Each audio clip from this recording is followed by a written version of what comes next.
आज जो मैसेज मैं आपको देने वाला हूं वो प्रोफेटिक ज्यादा है, तो उसे ध्यान से सुनना। वो परमेश्वर का हार्ट आप पे जाहिर करेगा। आमीन। ये लास्ट दिनों में परमेश्वर ऐसे लोग चाहता है जो शैतान के साथ लड़ सके, परमेश्वर के योद्धा की नाई चल सके। जब शैतान गिरा था तो बाइबल कहती 1/3 स्वर्गदूत उसके साथ गिरे थे।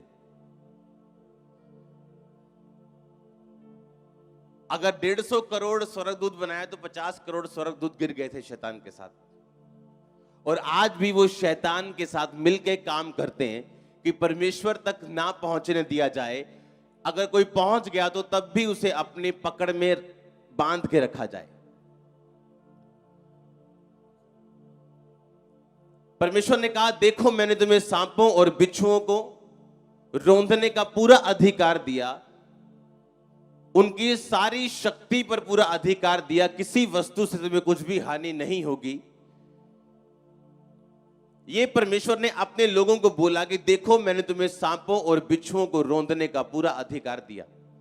देखो का यूनानी मतलब है देखना, लेकिन अपनी आत्मिक आंखों से, अपनी अंदरूनी आंखों से उन चीजों को देखना।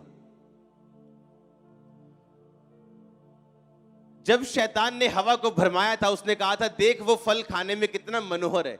और बाइबल कहती जब हवा ने वो फल देखा, वाकई में उसे वैसा ही मनोहर लगा जैसा शैतान ने बोला था। तो क्या शैतान ने सच कहा था? क्या शैतान सच बोलते हैं? उसका वो फैक्ट, वो सच हो सकता है जो वो अपने मुंह से कह रहे हैं, लेकिन वो झूठ का बाप है। बाइबल कहती है वो अभी भी आपको बोल रहे नहीं मैं तेरे घर में हूं, देख तेरा सिर दर्द हो रहा है, अभी भी तेरा सिर भारा है, पर एक्चुअल में वो झूठ का क्या है? बाप है। आपका सिर तो वाकई भारा हो सकता है, लेकिन अब परमेश्वर का आत्मा आप में बसता है, ये सच्चाई है। बहुत से लोग धोखा तब खाते हैं जब वो जो वो महसूस कर रहे हैं या वो जो देख रहे हैं उस पर विश्वास करने लगते हैं। जो मसीह में है वो नई सृष्टि है। जब आप परमेश्वर में आए तो आप में किसका आत्मा बसता है? आपको यह पता होना चाहिए लास्ट टाइम में, इस टाइम में शैतान का काम है लोगों को गिराना, और परमेश्वर ऐसे लोगों को चुनना चाहता है जो शैतान के खिलाफ खड़े हो सके। कई बार आप महसूस करते हैं अटैक को अपने बच्चों के खिलाफ। हां, आपको पता है ये शैतान का अटैक है। अपने फाइनेंस के खिलाफ आपको पता है ये अटैक है। आपकी सेहत के खिलाफ। फिर आप क्या करोगे जब अटैक हो शैतान का? शैतान एक डरपोक क्रिएचर है। जब आप उसका सामना करेंगे, बाइबल कहती वो आपसे भागेगा, और जब आप उससे डर जाएंगे वो आपको भगाएगा। उसका साइज मायने नहीं करता आपकी प्रॉब्लम कितनी बड़ी है, या दुष्ट आत्मा कैसी है, या आपकी प्रॉब्लम का नेचर कैसा है। मायने यह रखता है कि क्या आप सामना करने के लिए तैयार हो या नहीं। जब दाऊद ने गोलियत को मारा था तो बाइबल कहती वो गोलियत इतना बड़ा था कि दाऊद की पूरी बॉडी का भार उसके भाले के समान होगा। भाला थोड़ा बहुत कम होगा, और लोग उसे बोलते थे कि दाऊद तू अभी बच्चा है, और वो अपने बचपन से योद्धा है, और सबसे ऊंचा और लंबा एक जायंट था, वो एक राक्षस के समान था वो। और बाइबल कहती जब दाऊद ने उसे मारा था तो ऐसे पीछे हट हट के नहीं मारा था कि बच बच के मारो, अगर लग गया ठीक है, बच जाएंगे। बाइबल में लिखा दाऊद उसकी ओर आगे बढ़ा और आगे खींच के गोफन मारा और उसके माथे पे लगा, और वो जमीन के नीचे था। कितने मेरी बात को समझ रहे हैं? अगर आप शैतान से डरते रहे वो आपको डराता जाएगा, और अगर आपने जूती उठाई, डंडा उठाया, वो भागेगा। ये उसकी खासियत है, भागने की। कितने मेरी बात समझ रहे हैं? ये उसकी क्या है? ये उसकी खासियत है कि अगर आपने डंडा उठाया तो वो भागेगा। और अगर आप क्रिश्चियन हैं, आपको यह मालूम होना चाहिए कि कहां वो आपकी लाइफ में अटैक करने की कोशिश कर रहा है। हालेलुया। और आपको मालूम होना चाहिए कि क्यों वो अटैक कर रहा है, उसके अटैक का कारण क्या है, या उसके अटैक वो क्यों करना चाहता है, उसका रीजन क्या है, उसका प्लान क्या है, और उसके प्लान को खत्म करना।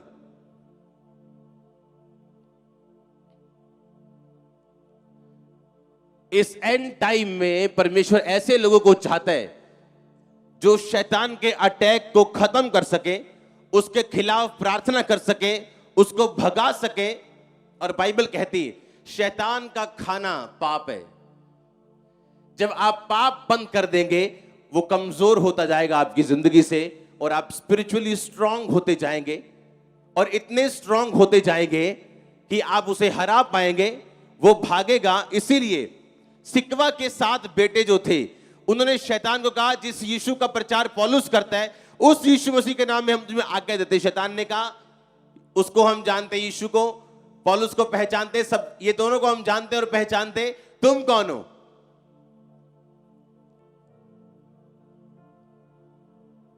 आपका नाम जब आप इंग्लैंड में जाते हैं तो चेंज नहीं होता। हाँ, अगर आप मनमोहन है तो आपको मैनी नहीं बोलते, डॉक्यूमेंट्स पे छेड़ चाहते हैं आपको। हाँ, लेकिन यीशु मसीह का नाम यहोशुआ से जीसस कैसे हो गया? इंग्लिश में, हिंदी में यीशु कैसे हो गया? पंजाबी में यीशु कैसे हो गया? इटालियन में और कैसे हो गया? जर्मनी में और कैसे हो गया? नाम तो नाम ही होता है ना।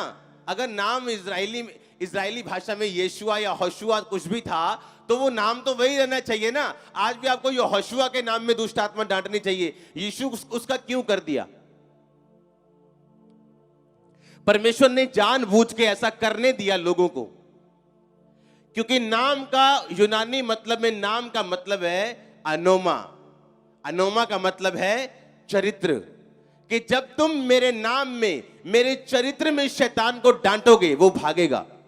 अगर परमेश्वर ने नाम चेंज करने का अलाउ किया तो इस कारण किया कि परमेश्वर ये चाहता था कि लोग कहीं ये वाला नाम ना सोच लें जो आम नाम है। वो नाम के पीछे का मतलब समझे कि अगर तुम मेरे चरित्र में शैतान को डांटोगे, वो तुमसे भागेगा। हालेलुया। इसलिए आप इंग्लिश में उसे जीसस बोलते, हिंदी में यीशु बोलते, जबकि नाम कभी बदलता नहीं। आप जिस मर्जी देश में चले जाओ। हालेलुया। तो आपको यह समझ होनी चाहिए कि आपका चरित्र परमेश्वर के जैसा होना चाहिए, और शैतान तैयार बैठा है अटैक करने के लिए, और वो ये चाहता है कि आप परमेश्वर को ना मान सके और उसकी मर्जी को पूरा ना कर सके। और उसका पूरा प्लान ये है कि आपको परमेश्वर की विल से वो बाहर कर सके। ऐसे लोग मैंने देखे हैं, गिफ्टेड हैं, प्रभु की विल से बाहर है। ऐसे लोग हैं जो अब परमेश्वर की विल से, इच्छा से बाहर है। क्यों? शैतान के अटैक को समझ नहीं पाए और उसे तोड़ नहीं पाए। हालेलुया। परमेश्वर के पास ए और बी प्लान नहीं है, उसके पास सिर्फ एक ही प्लान है। आप उसे मिस कर दे और दूसरे प्लान में चले जाएं, वो आपकी मर्जी है। मैंने तुम्हें सांपों और बिच्छुओं को रौंदने का पूरा अधिकार दिया, किसी वस्तु से तुम्हें कुछ भी हानि नहीं होगी। नुकसान शैतान नहीं कर पाएगा अगर आप उसका सामना करेंगे। परमेश्वर ने कहा मेरे अधीन हो जा, परमेश्वर के अधीन हो जा और शैतान का सामना कर, वो तेरे सामने से भाग जाएगा। लोग बोलते हैं कि अगर मैं 1 घंटा प्रार्थना करूं तो ठीक है, लेकिन जब मैं 2 घंटे प्रार्थना करती हूं तो शैतान मुझे तंग करता है, इसलिए मैं 1 घंटा प्रार्थना करती हूं। आपको 2 नहीं, आपको 2.5 घंटे करनी चाहिए। आपको उसका सामना करना है, उसे परमानेंट भगाने के लिए। आपको शैतान के साथ कोई भी समझौता नहीं करना है। आमीन। कोई भी समझौता नहीं करना है कि उसने एक अटैक किया और उस अटैक ने आपको इतना प्रभावित कर दिया कि आपने अपनी लाइफ के सारे डिसीजन ही चेंज कर लिए। नो, ऐसा नहीं होना चाहिए। आपको परखना है, आपको समझना है और आपको आगे बढ़ना है और उसको डांटना है, उसको निकालना है। अपने बच्चों के खिलाफ, अपने फाइनेंस के खिलाफ, अपनी सेहत के खिलाफ आपको उसका सामना करना है और फ्री होके गवाही के साथ वापस आना है यीशु मसीह के नाम में। एंड टाइम में ये परमेश्वर का प्लान है, ऐसे योद्धाओं को उठाना जो शैतान के खिलाफ लड़ सके। हालेलुया। इसलिए परमेश्वर ऐसे ऐसे लोग उठाता है जिनको वचन की नॉलेज है और जो वचन की नॉलेज से अपने लोगों को भर सकते हैं, क्योंकि शैतान जो है वो आपके एक्सपीरियंस से कभी नहीं हारता। यीशु मसीह को बोला, जे तू परमेश्वर का पुत्र है, पत्थरां नु कह की बन जान। तो यीशु मसीह को तो आकाशवाणी हुई थी कि ये मेरा प्रिय पुत्र है, मैं इससे प्रसन्न हूं, बहुत खुश हूं। तो यीशु मसीह बोल सकते थे, शैतान मेरे लिए आकाशवाणी हुई है कि मैं उसका प्रिय बेटा हूं। तू कैसे कह सकता है कि जे अगर तू उसका पुत्र है? तो यीशु मसीह ने एक्सपीरियंस इस्तेमाल नहीं किया शैतान के खिलाफ, यीशु मसीह ने वचन इस्तेमाल किया और बोला कि शैतान लिखा है कि इंसान केवल रोटी से नहीं परंतु परमेश्वर के मुख से निकले एक एक वचन से जीवित रहेगा। आपकी लाइफ में जितना मर्जी बड़ा मिरेकल क्यों ना हुआ, वो शैतान के खिलाफ आप यूज नहीं कर सकते।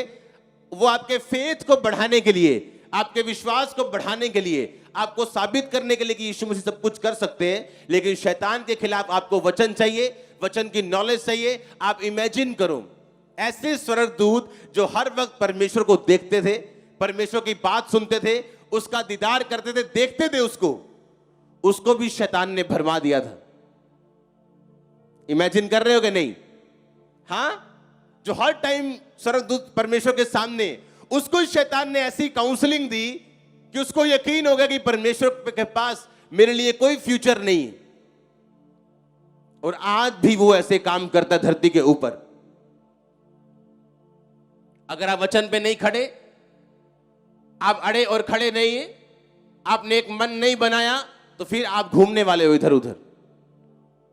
लेकिन एक मन अगर बन गया अड़े और खड़े रहने का, पवित्रताई में चलने का, शैतान को उसका खाना ना देने का, आपके घरों से जब वो निकलेगा एक बड़ी गवाही छोड़ के जाएगा जो बांधी हुई जो उसने।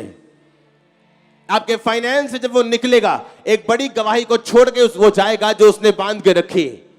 मैं आपको छूटते हुए देख रहा हूं इस मीटिंग में, घराने समेत, बिजनेस समेत, फाइनेंस समेत, बॉडी समेत, सेहत समेत, बच्चों समेत, घर वालों समेत, साल्वेशन वो छोड़ के जाएगा।